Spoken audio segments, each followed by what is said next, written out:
mumanuka iyo banavamo ibyinyo peke yabo ibyinyo 10 ariko none umva ukuntu Imana inkunda ngende njya nibisheke nibigori kandi hari abantu bafite amenyo yuzuye batabitse neza yaba ba baby babandi bavuga ngo ngo babusana bambarira nge mbambika amapantaro meza ureke ibibuga ari byongera bimataye sana kapoa butambo abaniganye nawe nyine bashaka kwifunga waradu kumutima brother boy manika yarameze nyigisabo none ubundi gicuti n'ikifuzo manika satani ni nyana imbwa Yesu ni nika yacu abana ndabakunda cyane wanamta papa napatia bizu papa wangu napatia bizu Mungu wangu sikia bizu zangu asikie papa yangu MT kumwana wanje Cape Town nkunda muri South Africa.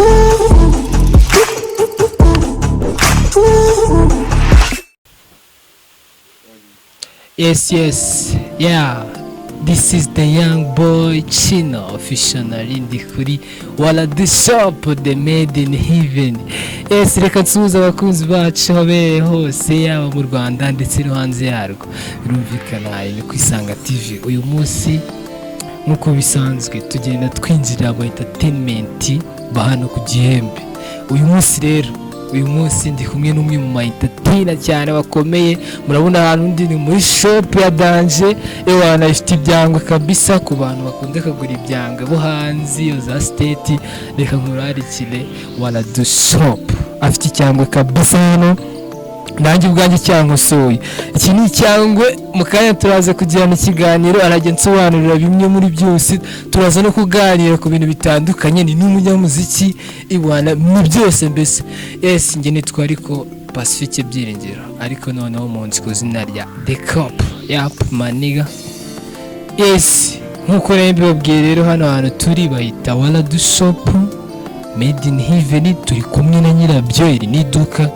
rikomeye cyane hano mu nkambi ya Gihembe, akaba naryo duka rya mbere mu mateka rihabaye ricuruza imyenda myiza kandi inahenze. So ndi kumwe na nyiraryo rero utangiye aka kazi yitwa Kimechi, abantu benshi bamuzi ku izina rya waradu. What's up maniga? What's up maniga? Ni Zed poa fresh kabisa komera cyane. Ewana umve ngo ndi vure butamu maniga. Urasa neza. Ewana asante sana maniga. Uyembetse ninge wifunga neza koko ngongera nkiyambika koko. Kimechi nk'ubu ndabona yambaye amasara ashashagirana ama necklace kabisa ya Danje, ishati, inkweto ewana biri very cool. Kimechi rwose kabisa bitewe n'ibyo wifunze ndifuza kugira ngo ngiyewe wowe muntu wa mbere hano ku Gihembe ufite ibyango bimeze biri bitya ariko ni kuva na kera ni amateka yakunda kwifunga zikaba zanimana cyangwa se inzozi gucuruza imyenda. So turagera ngo utangire iyi myenda wambaye kubera ko ni neza gusa tuya fose hatari tubwire kugira ngo ngofero biragazangara. Yo maniga mu bisanzwe ngiye banyita waradu kumutima mtoto wa Mungu brother boy officially wagwani niga shebuja wa brother boy. Ili ngaitwa brother boy ndaikunda cyane ntabwo nabura kuyivuga na mtoto wa Mungu. Agataho ngaho mtoto wa Mungu ni kuki? Mtoto wa Mungu ni nyana ya brother boy. Nyana ya brother boy. Iranavuga ikiruta ibindi nyine inkweto ni Jordan nayiguze 40 y'Abanyarwanda. Ingofero ni 10,000 ntabwo ari menshi. Dior ewa nimeze fresh nyine tu. Ibintu biteye amatsiko rero. Isaha nayiguze 35, sheni yanyu 10,000, necklace nayo nayiguze 15,000 ariko zizana n'impeta yazo. Impeta zo nuko ntazambaye nyine ndi kubigira ibintu bya Danje nazo zibize hari tunari. Ahandi ishati ya Miami boro nyine ni fresh. Ntabwo kira kiguze menshi ni 15. Ipantaro ya 15 ewana t-shirt y'8,000 nguko nifunze tu. Yes, ngiye ku giti cyane gereranyije waradu brother boy tuvugana nkurikije ibiciro ambwiye ashobora kuba yambaye hafi ibihumbi bigera muri 90 by'amanyarwanda sibyo shana urebye ntabwo bimeze cyo. Ni kimechi tugiye kuganira uyu munsi twageze muri shop ye tugiye kuza kuganira n'umunyamuziki mu gihugu cyaraza kuduha ama freestyle. So turaza kuganira ku terambere rye mu buzima bwe busanzwe afite shop ikomeye hano mu Nkambi ndetse no muri aka karere ka Gicumbi ndamye ndashidikanya ko ari mu muntu ufite shop ikomeye muri aka karere mu bantu baragura hanze kugera hanze. So ikindi rero kimechi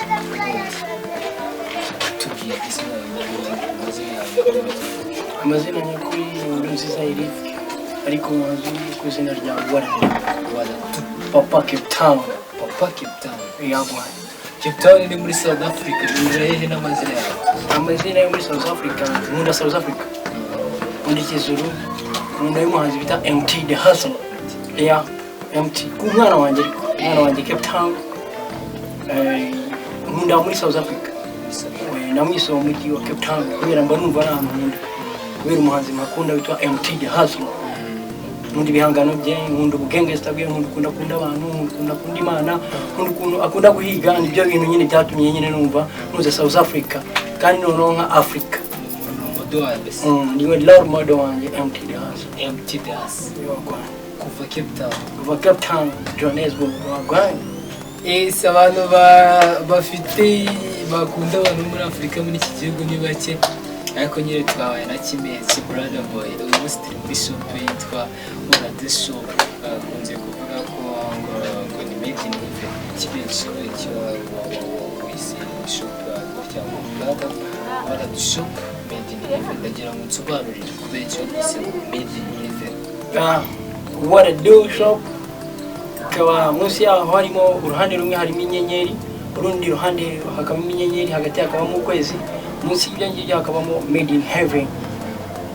igiye ku giti cyanjye nkunda Imana kuko niyo papa official papa wangu binapo kila kitu ngiye nakoze impanuka mvamo amenyo witeka aravuga ati beti yangu ibi bintu ngiye ngomba mbigure niyo mpamvu rero ngiye nakoze impanuka iyo mvamo ibyinyo peki yangu ibyinyo 10 ariko noneho mvuga ukuntu Imana inkunda ngiye njya nibisheke nibigori urumva kandi hari abantu bafite amenyo yuzuye batabirya ariko ngiye peki yangu mvuga ukuntu byagenze nyine mpita numva nyine inzu yanjye ari made in heaven kubera ko nayiyubatse nyine nkiva mu mpanuka nk'uwo munsi mpita numva nyine ko ari Uwiteka wisungarura ku isi mpita numva yuko nyine ibyo bintu biturutse mu ijuru n'ibirimo rero byose binatokea mu mbinguni papa yangu kimechi rero turi kumwe murumva ko ni umuntu w'umwizeramana ukomeye cyane so bitewe n'ibintu n'ibigeragezo yagiye anyuramo nibyo byatumye bimugeza kuri ibi niko babyumva so byaratumye yita iduka rye ngo ni made in heaven so kimechi ntabwo dutinda cyane turaza kuganira kuri imiryango biri aha n'umunsi usanzwe operasiyo hano ku Gihembe igufata umuryango bisi biraho nyine umuntu wagira abantu baba mukunda bitewe n'ukuntu yitwara nanjye ubwanjye nkunda abantu napendaka watoto ninapitaka mu njia watoto wakasema waradu kumutima brother boy maniga ibyo ngibyo mva byinshi abishimira nanjye nkabahiriza amata ya brother boy kubera bayiririmba n'abaniga basanzwe n'abababy n'abamama n'ibitate byose bikankunda naye nkabikunda numva ni byatate wanjye numva ni vrai utamu numva naje ibyo nyine numva ari poa ni chilling nyine mwumva ni sava nanjye ngakunda abantu kuko mbabona banshigikiye abantu benshi barachilinze ibintu bafuraje kwa Bwana ibintu nkagutse tunje nshimishije umutima wanjye kubera ko nanjye nkunda nene ni kimechi kabisa ndikugira beraganira so ariko azikugana cyane twahuraga duhurejwe na entertainment hano muri Gihembe kubera ko ari umunyamuziki umwana yitwa brother boy n'umuvandimwe nyine tu njye nkunda inka cyane nkunda inka pe n'impamvu inyana nayo nayise mtoto wa Mungu ibintu byanjye ni banumva byakwerekera ku ijuru ka mtoto ka Mungu na brother boy ndabikunda nyine mbese nyine niyo mvuye hano ku kazi bitamanuka hepfo hariya ngahita ngenda ngabanza nkajya kuzireba zifite ama chance ma chilling ibintu nk'ibyo nyine nkumva ndi gufurayingana nazo nkumva ibyishimo ni powa nyine nangwa n'amata yazo nkumva ni vure butamu kubera ibyishimo ngahita nivugira n'uburimi ngo ogogogogo bituruka kwa powa wagwane ndi kibenshi kabisa ntabwo nari nzi ko asetsa gutya ariko noneho mubyumve se kibenshi nyuma y'ibyo byose rero ufite inka yitwa brother boy ukoze shop bitewe n'ibigeragezo we nabyo mu minsi yashize wongera gucukura accident mu wamenye tutarangije gusobanukira neza ariko noneho rero unarongo ifite madamu mutariwa Cape Town umwana wamwitiye umujyi wa Johannesburg South Africa kubera nkunda Mandela nkunda MT Jahazi na MT nkunda weniwo bandoro madola kwisi no muri Afrika nibo bana nkunda na MT kubekiwe mai MT mangu nyine nkunda kundi bana ngakunda abantu akunda ibikorwa bye akunda Africa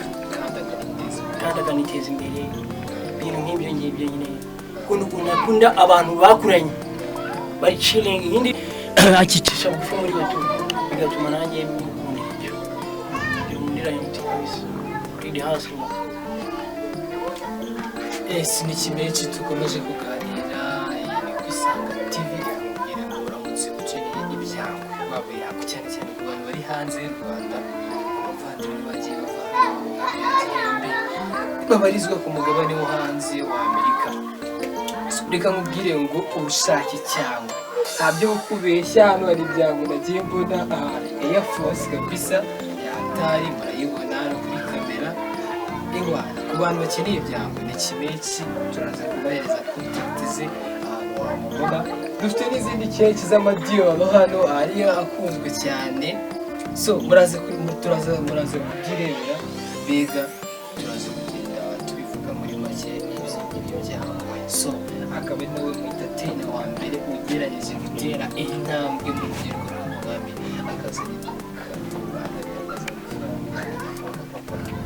amabara nayo arahari nyene tu ari made in heaven nyumva nyine uiteka nta kintu yakwima papa kibamba papa wa papa wanamuita papa napatia bizu papa wangu napatia bizu Mungu wangu sikie bizu zangu asikie papa yangu kibenshi nari kurora mwagiye munamumenya mu bintu bitandukanye yabaye mu MC nibyara nabaye MC cyane hano muri campo nabaye MC nane cyatandukanye nagiye baking Star Boy Bulldog Double G Stana nawe nagiye mu baking kenshi gashoboka hano campo biracuruza ibyango nyine nambika abantu bambike nyine neza tubase neza yaba ba baby babandi bavuga ngo wana ngo babusana bambarira nge mbambika amapantaro meza ureke ibibuga ari byongera bimataye sana kakwa gutamu abaniga nyine nawe nyine bashaka kwifunga urabibona ibibuga ni amataye bibugari na amataye maniga wana baniga nyine baba bashaka kwifunga nyine bafunga fresh ibintu bimeze neza mu mashati mu makoti y'aba jeans y'aba kenshi ntabwo uzina ari kenshi maniga ngewe ubundi mwana n'umuzigo lendi buri nzira ariko ko ari wanyambitse maniga niho wakwanije wakwambitse abone ko baramwambitse fresh ariko nyine cyo ndashaka kuba ibyishimo kazajya uvuga uburimi ngo wagwan bro ese ni kibenshi turi kumwe ko no kimenshi mwaramumenye ku bintu bitandukanye bari no murabyongera mu freestyle indirimbo yawe yamamaye abana birirwa bagenda baririmba mu muhanda abana bati baririmba waradu ku mutima brother boy manika yarameze nyigisabo none ubundi gicuma n'ikivuzo manika satani ni nyana imbwa yesu ni nika yacu abana ndabakunda cyane waradu wagwan made ese ni indirimbo abantu benshi bamumenyeho niyo turi kumwe rero n'ikimenshi so tudatinze rero ntabwo dutinda twakuza twanteze ibintu biri hano so reka tugende tureba bimwe mu byano hari bikabisa yemewe Icumi. Urareba hano turi mu byango byawe hano biki. hano haba hariho sojas hariho bone nyinshi zitandukanye amakoti aba ashyushye amaconverse y'amabora arenze nyine ari fresh amashati ya fresh amashati ameze fresh kuntu yose ari butamu ama Louis Vuitton soja Nike imbere hapa iko bora ya butamu Louis Vuitton hapa mbele amakwira arahari t-shirt za fresh t-shirt za madolari nazo tuba tuzifite za check vol wagang ano habari mashati ya soja ameze fresh kila kitu iko hapa iko bora ya butamu mapentro arahari ameze fresh ama jeans ya fresh kila kitu ya butamu yote iko kabisa na bora bidahari kila kitu bamufite bora zimeze neza cyane hano zimeze fresh amwe wambara nyine ugahita witetera wajya gutereta baby ibintu byo kuvugira kwanga nago bibaho wambariye kwa waradu nago watereta baby ngwanga mwana bamufite bora zose ziko nyine zibaho hano mafite udupana twiza twaba baby hano baby yambara bitu ya bugari bikakuya sasa Bitu ya bugari ko ni nini? Bitu ya bugari ni mafwenge papa mavodo bimwe avuga ngo afite inyuma ibintu ngibyo abariho imipira myinshi cyane imeze fresh ntabwo akishuka n'imbeho Kimeki kandi kari fresh kari unique gahagaze nkangara hano gahagaze inoti 15 ntabwo menda ipantaro nangahe ziri hano zihagaze gute ipantaro 12 gutyo ikoti ni amafaranga make cyane 25 iboro nayo ni amafaranga make cyane ntabwo ari menshi n'iboro nayo ntabwo ari menshi cyane ni amafaranga nyine biraho tubiterwa n'uko agashatsi wanyambitse ndagushyira ngaho akangaka abanyambitse nayo ugomba kuneza imbere kugira nitetere kugira nawe nyine ugiye ku kinyamakuru umeze fresh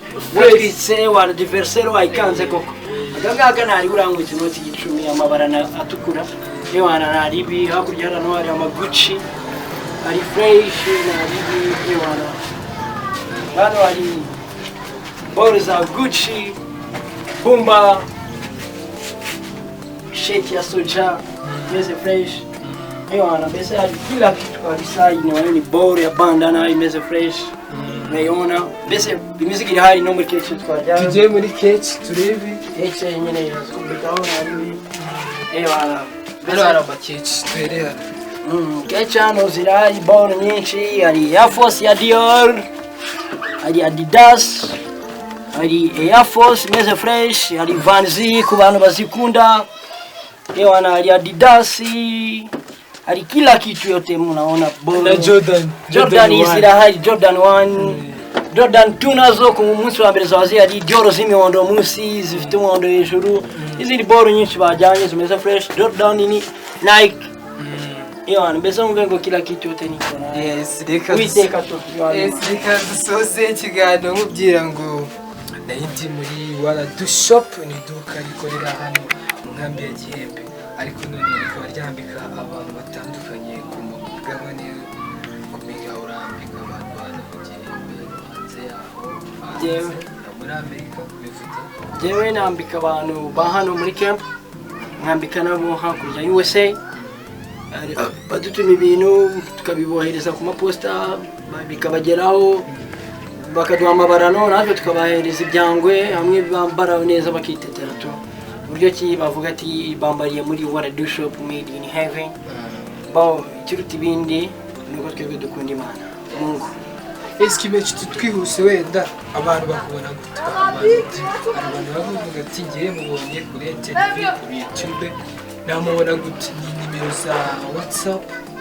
nimero ya WhatsApp ni 078 76 33 46 umuntu wese wakeneye ikintu runaka n'icyo yaba atabonye hano ngewe mpora ngifite tu nta kimuhigira apfa kukinyereka ati iyi boro ndayishaka nayimuhereza we uko abishaka yes ni Kimeki twari turi kumwe ili waradu shop kamoni muze muteze imbere umuntu wanyu Kimeki nitwa Pacifique byingi kwisa TV uvuze kuri kakaboro kabohereza ku imyenda bakayigurisha kakaboro k'abantu babaha amafaranga bakayarya ariko noneho rero hari abantu abanyamerika cyane cyane ku bantu ba muri Amerika bakunze gutuma ibyangwe abantu bakabarya bakabambura nk'amadolari 300 wese ngo yahiye ngo babaturikije igihe numva ariyo mvuga igezweho bikamubwire ngo niba ushaka kwambara ambarira kwa Kimenyi si byo rero yewe waradu ndo umwana w'Imana mbora mbivuga nyine katoto ka Mungu ntabwo ibintu biva ahantu hahera byaba biri mu buriganya yo mubwiza ukuri ibintu bikakugeraho nkabubwira igihe bizakugereraho nkabigwa neza bikaba poa ukabyambara ukitetera niba ugiye kureba icyana mu yindi leta ewana waba wambariye kwa waradu ewana icyana ntabwo giheza gihita kiremera kandi kikishima kikanakwishimira ewana ikiruta ibindi ukirageza n'uwiteka tu. Yes, kimwe cy'ijambo rimwe ku bantu b'abacuruzi bakunze kuvuga ko bajye barya amafaranga abo bantu ngiye mbabara nk'ibicuma